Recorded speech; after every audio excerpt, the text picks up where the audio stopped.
He thought it was just another routine patrol. He saw an old black man in a wheelchair and decided to humiliate him in front of everyone. What he didn't know was that the sky was about to answer for him. The sun scorched the streets of Phoenix, Arizona, turning the sidewalks into smoldering plates of concrete. It was just past noon, and the air shimmered with heat. The usually busy farmers' market on 7th Street had thinned as shoppers fled to the shade. But one man remained at the edge of the parking lot, perfectly still, facing west. Franklin Boone adjusted the angle of his old straw hat as the sun beat down on his neck.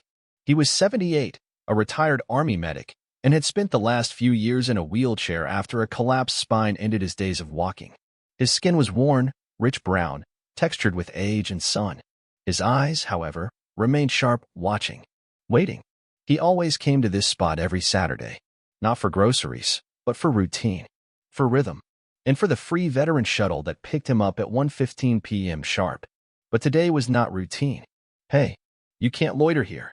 The voice came sharp and fast. Franklin turned his head slowly to see a young man in a dark blue Phoenix PD uniform striding toward him. The officer's nameplate read, R. Collier. His jaw was tense, his sunglasses reflecting the scorching pavement. "I'm not loitering," Franklin said, calm but firm. "You're sitting out here like you're waiting for something." "ID, please. I'm waiting for a veteran shuttle. Like I do every week." "ID," the officer repeated, stepping closer. "We've had reports of suspicious activity." Franklin sighed and reached for his worn leather wallet with shaky hands. Slowly, Collier snapped. "Hands where I can see them." A few bystanders had begun to take notice. A mother pulling her toddler closer. A vendor behind a fruit stall pausing mid-count of his cash. "This man's a regular," the vendor called out. "He never bothers anyone." "Let me do my job," Collier barked. Franklin finally lifted his veteran's ID. The officer glanced at it, expression unchanged. "Doesn't change the fact you're making people uncomfortable. Is that so?" Franklin asked, his voice low now, tired. "You're the one yelling."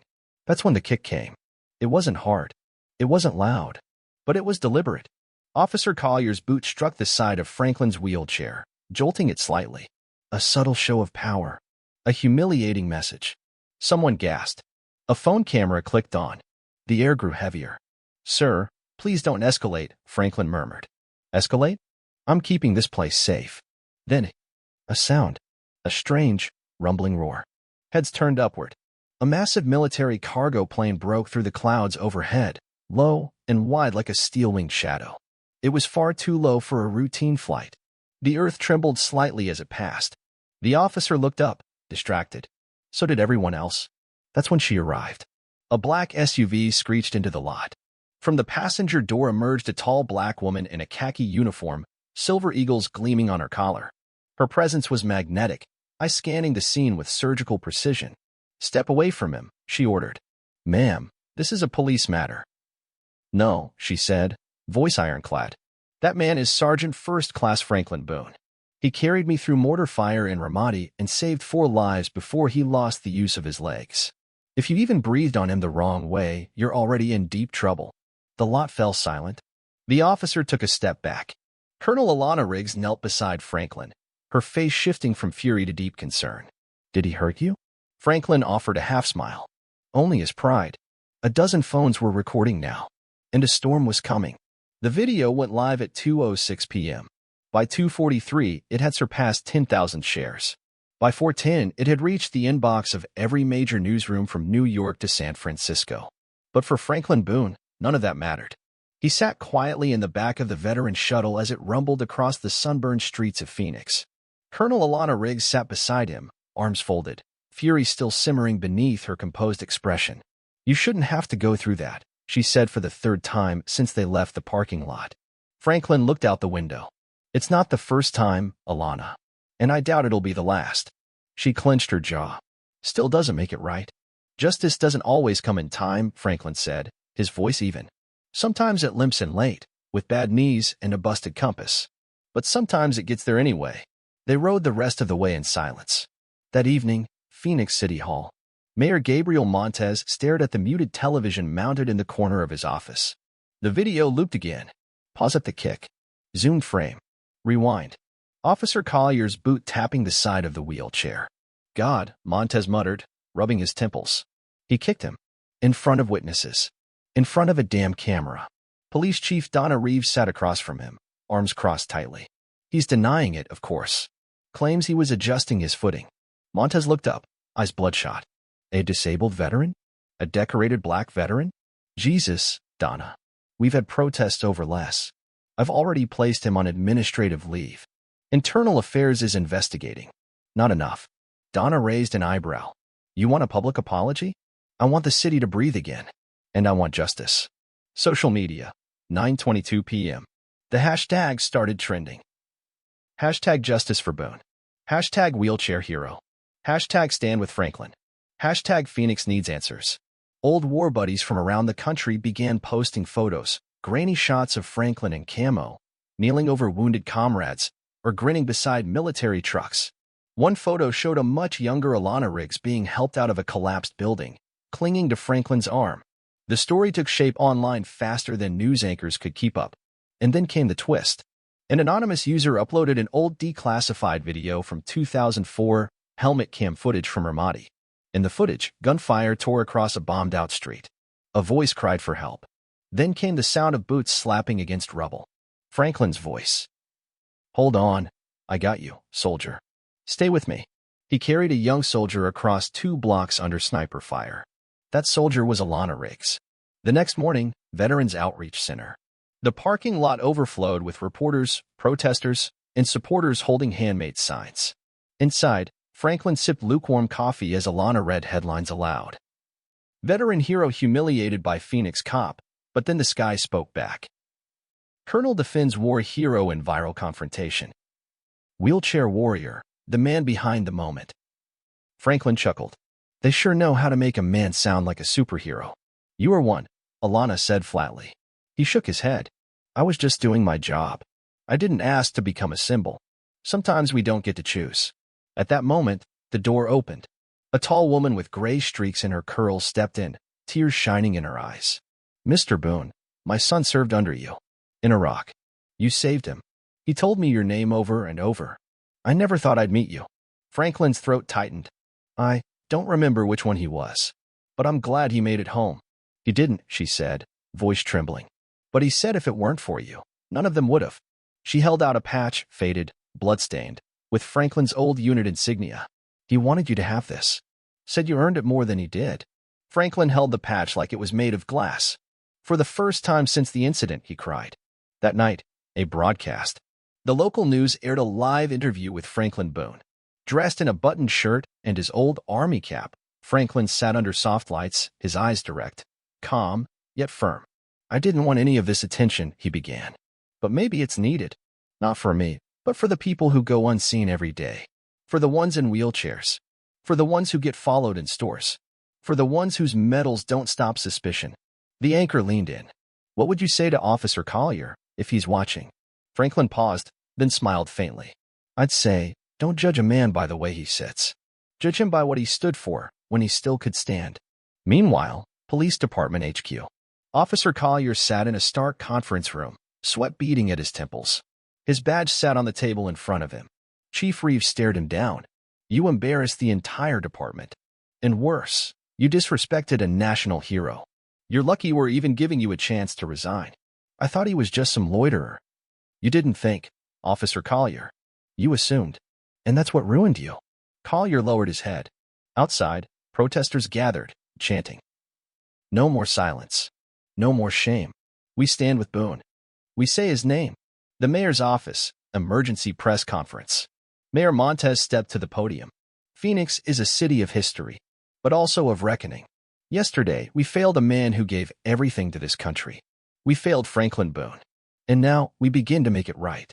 He announced a citywide reform, mandatory bias training, public oversight committees, and a community honor to be named the Boone Principal, a yearly award recognizing those who show courage in the face of discrimination. Final scene, the sunrise. 2 days later, Franklin Boone sat alone in a desert park, the early light casting gold across the sand. A young boy on a scooter rolled up to him and stopped. Are you the guy from the news? Franklin looked at him. Depends. What do they say about me? That you're a hero. Franklin smiled. Then yeah, I guess I am. The boy hesitated. Can I shake your hand? Franklin lifted his hand. As they shook, a military jet roared across the horizon, sunlight glinting off its wings. Some heroes don't march. Some heroes roll. The invitation came from East Valley High School in Mesa, Arizona. "We be honored," the letter read, "if Mr. Franklin Boone could speak at our annual Heroes Day assembly." Franklin almost declined. "I'm not good with microphones," he told Alana Riggs, who had become both his ally and informal manager these days. "You carry bleeding men across gunfire. You can handle a gym full of teenagers," she said with a smirk. He sighed. That was war. This is high school. But deep inside, something told him to go. East Valley High, 1 week later. The bleachers were packed. Students in matching t-shirts. Teachers checking their watches. A giant banner above the basketball hoop read, "Heroes Day, honoring the unseen." The principal took the mic, and now, please welcome a man who reminds us what real strength looks like. The doors opened. Franklin rolled in slowly, his wheelchair whispering against the floor. For a moment, silence. Then applause. Scattered at first, then stronger. Then a full standing ovation from half the room. He reached the stage and was helped to the podium. Adjusted the mic, looked out at hundreds of young eyes. "I'm not here because I'm perfect," he began. "I'm here because something unfair happened. And someone recorded it." A hush fell. He shared what had happened in the parking lot. Not to gain pity, but to reveal a pattern. "Some people see a man in a wheelchair and assume weakness. Some see my skin and assume threat. But every day, I carry memories of men I couldn't save, and ones I did. Strength ain't always in your legs." There was no sound but breath. Then a girl stood up. Her name was Malia Grant. "I just want to say," she said, voice shaking, "my brother came back from Afghanistan in a wheelchair. Nobody wanted to hear his story until he died. I wish he could have heard yours." Franklin nodded. "I think he still can." Tears welled across the gym. But the most powerful moment came next. A boy, quiet and lanky, stood up from the back row. His name was Marcus Calloway. He'd been suspended 3 times for lashing out at teachers. Most wrote him off. He walked down the steps and approached the stage. Then, in front of everyone, he knelt. Not out of pity, but respect. He reached into his backpack and pulled out a worn medal, his late grandfather's Bronze Star. "I want you to have this," he whispered. Franklin's lips parted. "Son, I can't. It belonged to a man who served in silence. Just like you." He placed it in Franklin's lap. The gym erupted into applause. Not wild. Not loud. Just honest. That night, newsroom roundtable. Clips from the assembly spread like fire. Franklin's speech. Malia's tears. Marcus's gesture. Even national outlets picked it up. "Something happened today that no policy could have forced," said one anchor. America watched a boy kneel before a man who'd been ignored, and for a moment, we all listened. Following week, congressional resolution. In Washington, D.C., a rare bipartisan act passed unanimously. In recognition of Franklin Boone, whose dignity and courage sparked national reflection, we declare March 11th as National Day of Unseen Valor. Franklin watched the vote from a small TV in his living room. He didn't smile. He wept, but not for himself. He wept for every unseen hero who never got their day. 3 months later, Phoenix Medical Center. Franklin Boone didn't expect to return to the hospital as anything more than a visitor. But on a warm spring afternoon, he found himself wheeling through the sliding doors once again, this time to visit a boy named Elijah. Elijah was 14, black, and paralyzed from the waist down after a car accident. He refused physical therapy, refused visitors, refused to speak. Franklin didn't know the boy, but a nurse who'd attended Heroes Day reached out. "He only watches your video on repeat. Won't talk to anyone, but he watches you." Franklin sat beside the boy's bed. No introduction, no fanfare, just silence. Minutes passed. Then Franklin said softly, "It's hard when the world treats you like you're broken, when you're still figuring out how to live in your own skin." Elijah didn't reply. "But I'm not here to fix you. I'm here to sit with you. Because someone once did that for me." Still nothing. But a tear formed in Elijah's eye. Franklin stayed for 2 hours. He came back the next day. Then the day after. By day 5, Elijah spoke. "Why did they push you?" he asked. Franklin didn't answer right away. "Because they saw a wheelchair. Because they saw skin. But not the soul. And that's why we have to teach them how to look again." Meanwhile, Police Training Academy. Chief Reeves had invited Franklin to speak to incoming cadets. Some were skeptical, others indifferent. Until he wheeled onto the stage, holding a framed photo, a photo of his old platoon. Men of every race.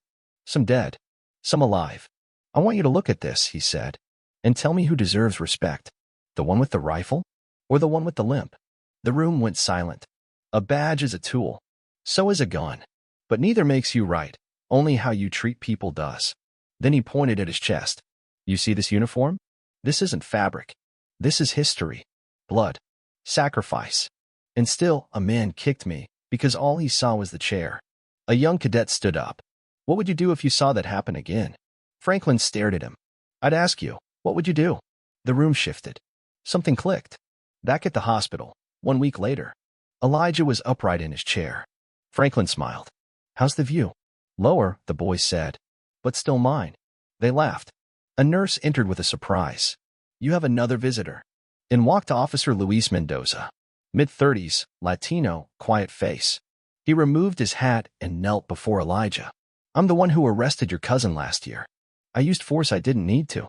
I saw a file, not a person. I'm sorry. Elijah blinked. Why are you telling me? Mendoza nodded toward Franklin. Because he made me see people again. Franklin looked away, humbled. Final scene. National ceremony. Washington, D.C. A grand hall. Velvet drapes. A crowd filled with veterans, officers, students, and families. On stage, Franklin Boone. A single spotlight. The president handed him the Medal of Civil Valor, the highest honor for civilian impact in the United States. But Franklin didn't wear it. He wielded the mic.